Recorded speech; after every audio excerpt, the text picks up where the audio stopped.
बहुत सारे बच्चों को टेंशन होगी कि यार उनका एग्जाम भी है और उनके बैकलॉग्स भी हैं, किसको पकड़ा जाए और किसको छोड़ा जाए।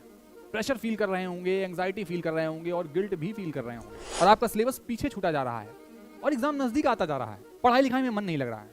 इन्हीं प्रॉब्लम्स को दूर करने के लिए मैं आया हूं और आज आपको 3 तरीके बताऊंगा कि इस प्रॉब्लम को आप सॉल्व करके अपने बैकलॉग्स भी क्लियर कर लोगे और एग्जाम में अच्छे नंबर भी ले आओगे। पहला काम को आपको क्या करना है, हाफ ईयरली एग्जाम का क्या सिलेबस है उसको एक पेपर में लिखना है, क्या पढ़ना है आपको उसको लिखना है, और क्या आपके वीक पॉइंट्स हैं जिस पर आपको ज्यादा फोकस करना है उसको लिखना है। ये 3 चीजें एक पेपर में आपको लिखनी है। पहली प्रायोरिटी क्या होगी आपकी कि जो आपका इंपॉर्टेंट टॉपिक है, जो आपको कम आता है और एग्जाम में उसका वेटेज ज्यादा है, उस पर आपको प्रायोरिटी देना है, उस पर आपको फोकस करना है। नंबर 1। नंबर 2 आपको क्या करना है कि सपोज दैट एक टॉपिक है एग्रीकल्चर, वो एग्जाम में भी आएगा, उसका वेटेज भी बहुत ज्यादा है और उसके बैकलॉग्स भी हैं आपके पास। तो क्या करोगे, आप उसको भी पढ़ना शुरू कर दोगे फर्स्ट प्रायोरिटी के साथ, उसको भी ऐड कर लोगे और उस पर ही फोकस करना शुरू कर दोगे। इससे क्या होगा कि आपका एग्जाम भी अच्छा होगा और आपके बैकलॉग्स भी क्लियर हो जाएंगे। M I clear? होपफुली आपको ये चीजें समझ में आई होंगी। धीरे धीरे करते करते जैसे जैसे आप इस प्रोसेस को फॉलो करोगे, आपके बैकलॉग्स भी क्लियर होते जाएंगे और एग्जाम भी क्लियर हो जाएगा।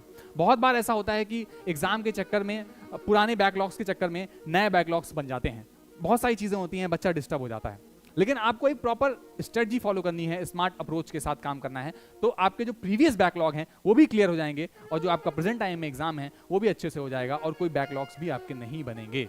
होपफुली आपको ये चीजें समझ में आई होंगी। दूसरी चीज है कि जो भी बेसिक चीजें जैसे मैथ्स के फॉर्मूले हो गए, साइंस के बेसिक कॉन्सेप्ट्स हैं, इनको आपको अच्छे से तैयार करके एक पेपर में लिख के चिपका लेना है जहां पे आप पढ़ते हो और बार बार उसको रिवाइज करते रहना है, ताकि जो आपका बेस है, जो आपका कॉन्सेप्ट है, वो आपको क्लियर रहे।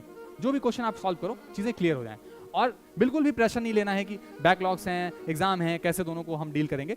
आपको जो मैंने स्ट्रेटजी बताई है, जो मैंने अप्रोच बताया है, उसी को आप फॉलो करोगे तो आपके बैकलॉग्स भी क्लियर होंगे और एग्जाम भी क्लियर होगा।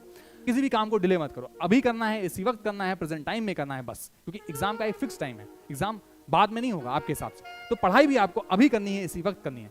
पढ़ाई करते रहो, मन लगा के अच्छे से करते रहो। हम लोग आप सभी के साथ हैं। जो भी क्वेरी है, जो भी प्रॉब्लम है, जो भी क्वेश्चन है, आप कमेंट सेक्शन में बताओ, हम उस पर एक नया वीडियो लाएंगे और आपको आपके क्वेश्चन का आंसर देंगे, सॉल्यूशन देंगे। होपफुली आपको ये वीडियो पसंद आया होगा। अगर पसंद आया तो please like, share and subscribe the channel.